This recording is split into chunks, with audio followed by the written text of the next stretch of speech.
Hi, I'm Charlotte from Power of the Parent, and I am bringing you this video today from the Parent Support Hub.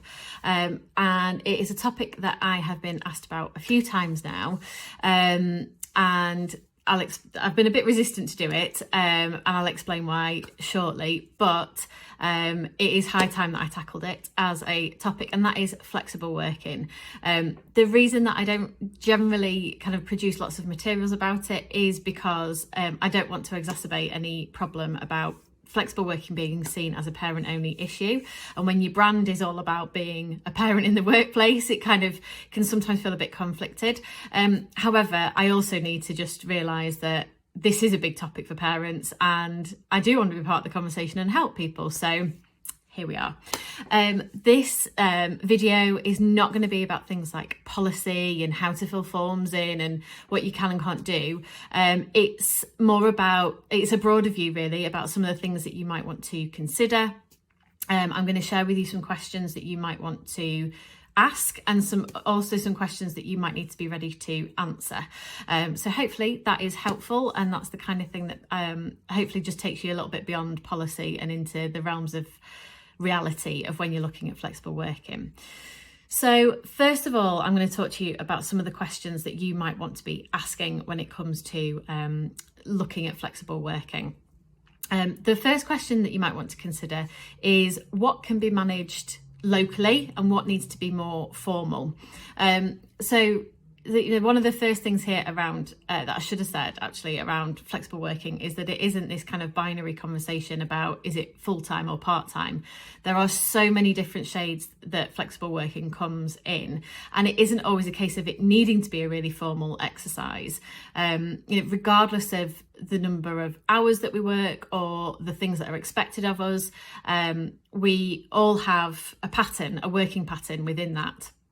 So here, there might be lots of different options within your organisation about what flexible working really means. So really giving some consideration or asking the question to say, how much can we talk about as a team, and can I have an agreement with my line manager or peers, and how much, at what point does it tip over into needing to be a really formal conversation.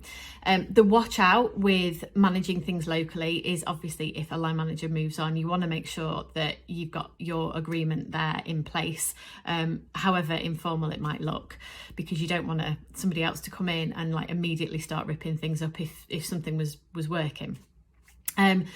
The other question that you want to be asking is around goals and expectations.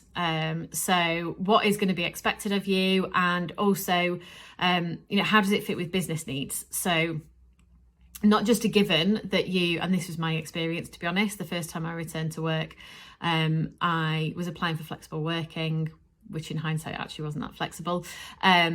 But there was no conversation about my role remit changing. I essentially did 5 days in 4. And that was a real big miss on my part. And it was also pretty immoral on my employer's side, because I was doing 4 days, but actually needing to do 5 days worth of work. Anyway, I digress. But really getting to grips with, what is it that's going to be expected of me? What does my remit look like? And what do they see needing to change if you are working differently or substantially differently? The other question that you might want to be asking is about trialling, and also therefore the associated review process. So if you and most people will set a trial, an employer should be suggesting that as well. Then you want to be really clear on, what are the markers that I'm going to be measured against, and how does that work, and how do we both input into a review, because remember, this does need to work for everybody. And then finally, one of the questions that you also might want to consider is what input can I have for the role design. So you don't have to be drastically reducing the amount of time you're in the workplace to really call into question how your role is designed and what it is, again, going back to those goals and expectations. So whilst you're asking that question, I guess the step on from that is this one, to say, what role can I have? How can I input into what that might look like? So that's questions for you to be asking. The next thing that I want to talk to you about is questions that you might need to be ready to answer that may be kind of fired towards you. And this is an age-old one that lots of people will kind of roll their eyes and also panic about, actually, if I'm honest. And that is, what are the business impacts of you working differently, working flexibly? And the honest answer here is that you may not feel equipped to answer it, or you might. Certainly, that was I was like, how on earth do I answer that? I don't really know. Fear not, there are always people that can help, even if it might not feel like it straight away. So if that question does feature, and that's something that is expected of you to be able to answer, what I would recommend here is saying something like, is there anybody that's gone through this process before that could talk to me about how they worked up what their business case was and what the business impact is? And also reflecting it back to your line manager or an HR function to say, what do you think the business impact might be? Or could you elaborate a little bit more? What kinds of things should I be thinking about?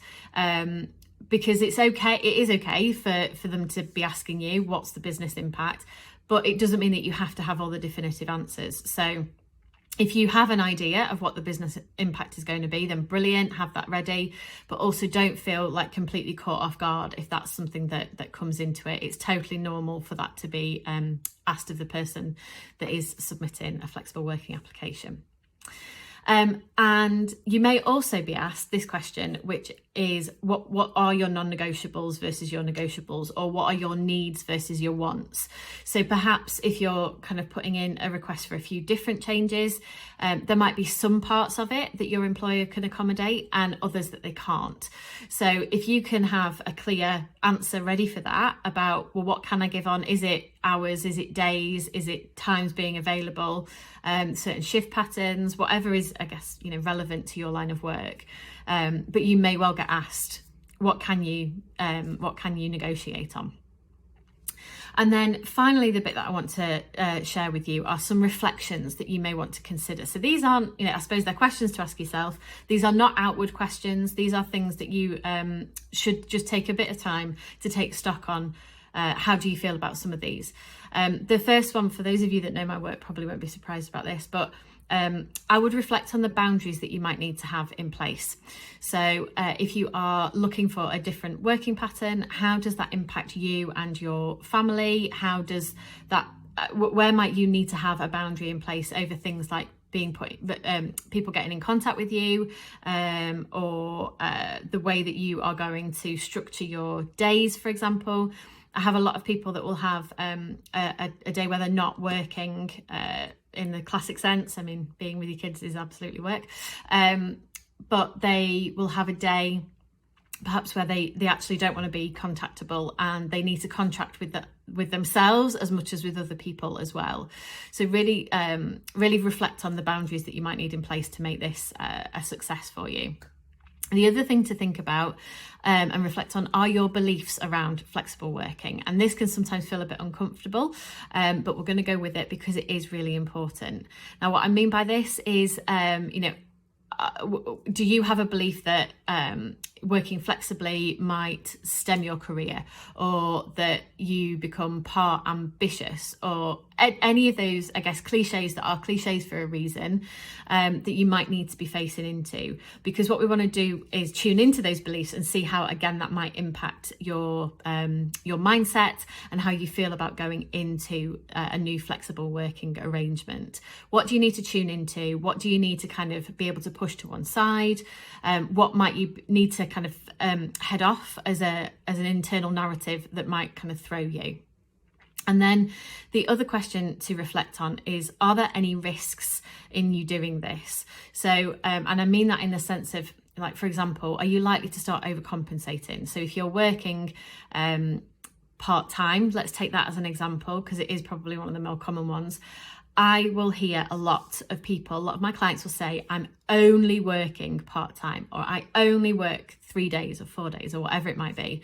And what that ends up doing sometimes is that they start overcompensating both at home and at work for how they are showing up in the workplace. And they'll start to think that they've got to take on more because they're not being a great parent or partner or whatever else, and they could think, well, I'm at home more, I should therefore be doing more, or that they'll try and take on more work in the workplace because they think I'm not here as much as other people, but I've still got to deliver.